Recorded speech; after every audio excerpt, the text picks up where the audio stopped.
এই যে দিনের পর দিন ঘন্টার পর ঘন্টা রাস্তায় থাকতেছেন, রোদে পুরো জ্বলে গেছেন, আপনারা কি এর পেছনে কোনো স্বার্থ আছে কিনা? কোনো স্বার্থ নাই, নিজের দেশকে সুন্দর করে রাখার জন্য।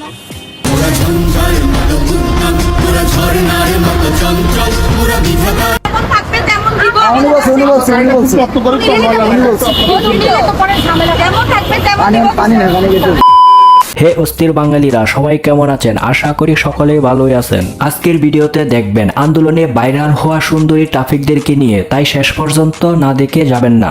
এই সময় কম, শুরু করো। ভাই আমার বিয়া করার সময় পাইল না, এবার ট্রাফিক সামলাও, বিয়া পরে হবে।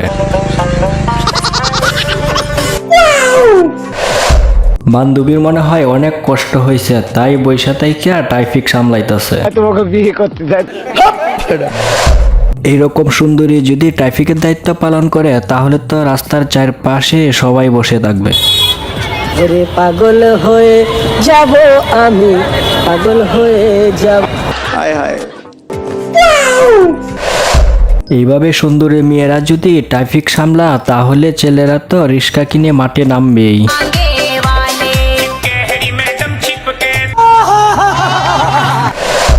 ভাইয়ের কলিজা অনেক বড়, সাহস না থাকলে এইভাবে কেউ কথাই বলতে পারে না। আমার একটা প্রশ্ন, আপনারা যমুনা টেলিভিশন ছাড়া একটা খবর প্রচার করো না, এগুলো আপনারা নিরপেক্ষভাবে প্রচার করবেন। সঠিক বলেছেন, আপনার বুদ্ধি ভালো। আমি বুঝি না এইরকম সুন্দরী ট্রাফিক থাকতে রাস্তা পার হয় কেমনে। তোমাকে বিয়ে করতে চাই, তোমাকে লাভ করি। মায়ের কাজে হেল্প করতে পারে না, রাস্তায় এসে ট্রাফিক সাজছে।